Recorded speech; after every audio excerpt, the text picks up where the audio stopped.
Hello folks, welcome back. Chris in Central Pennsylvania.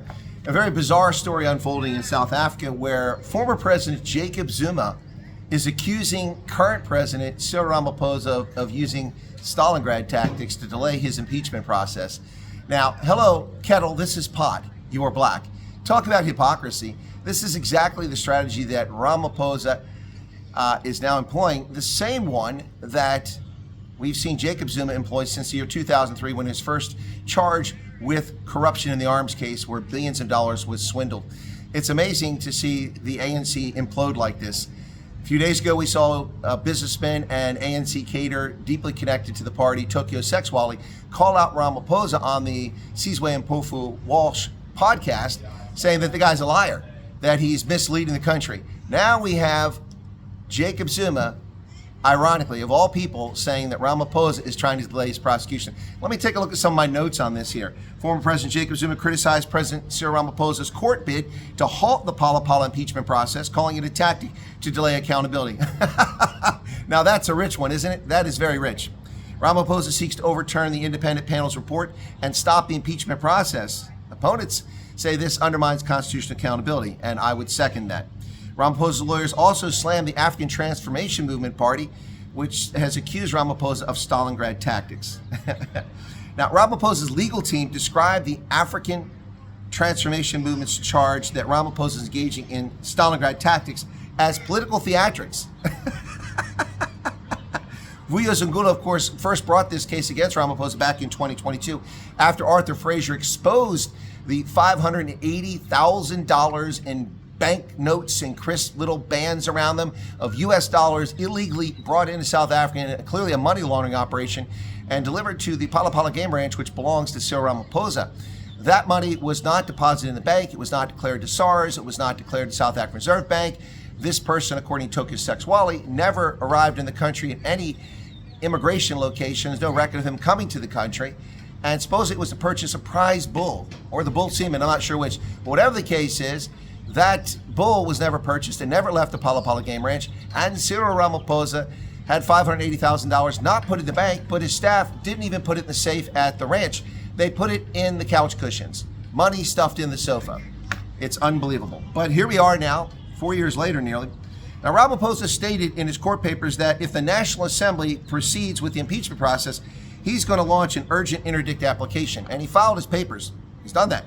But here's the thing about all this, folks.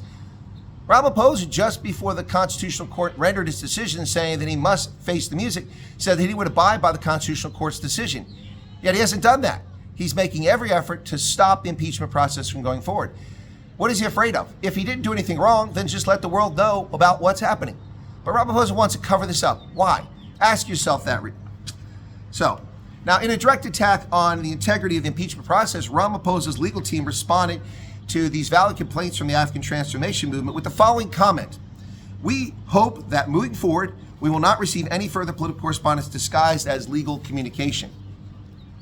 It was at this point that Jacob Zuma and his Mkontwe Sizwe legal team jumped into the fray, saying the following. Presidential accountability is a very serious matter which strikes at the heart of our democracy and the duties which go with the most powerful position in the land. That's what they told Ramaphosa's lawyers. The president's review application is similarly hopeless and littered with countless procedural and substantive legal flaws. Oh, it's on like Donkey Kong. The knives are out in the ANC. Yes, I know Zuma is a member of MK Party now, but he's really an ANC stalwart.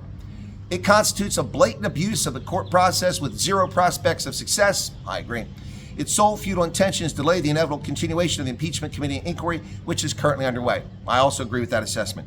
To the full knowledge of President Ramaphosa and the absent the court order, it would be illegal for the National Assembly to voluntarily halt the ongoing Parliament's accountability processes. I also agree with that statement. This is an effort to stop justice. Zuma and the MK's lawyers stated that the president holds the highest possible duty not to deliberately engage in thinly veiled delaying tactics solely aimed at evading accountability and in the process seek the collusion of the Speaker of the National Assembly and his political party. To do so is in itself to breach his oath of office and to expect many others to do the same. Wow, you mean like the Nkanla situation where Jacob Zuma stole money from the government of South African taxpayers to build his plush retirement mansion in KwaZulu-Natal? You mean like interfering in that process? Or your Stalingrad tactics? There are at least 20 times that Jacob Zuma has gone to court to stop the legal proceedings against him for crimes purportedly committed in the 1990s and charges preferred 23 years ago in 2003. Over 20 times, including assaulting the prosecutor, falsely claiming that he had a conflict of interest, trying to delay this case. It goes on and on and on. In 2016, the Constitutional Court ruled that Zuma failed to uphold the Constitution. And that's what he's accusing Cyril Ramaphosa of doing. That's exactly what he did. Furthermore, he has been avoiding standing trial for the arms-related corruption charges since 2005, since 2003 actually, through a variety of legal maneuvers. The matter has been set down for trial in February of 2027, when the octogenarian Jacob Zuma will be 83 years of age and is unlikely to ever see the end of this trial, or he can be convicted of it, or actually see prison time. So there you have it, folks. That's the situation. Isn't it ironic, the height of irony, to see Jacob Zuma and his team accusing Cyril Ramaphosa of Stalingrad tactics? Of course, they are employing those tactics to delay justice. But to hear it come from this Cassandra is comical, to say the least. And that's an update here from central Pennsylvania on the crazy situation in South Africa.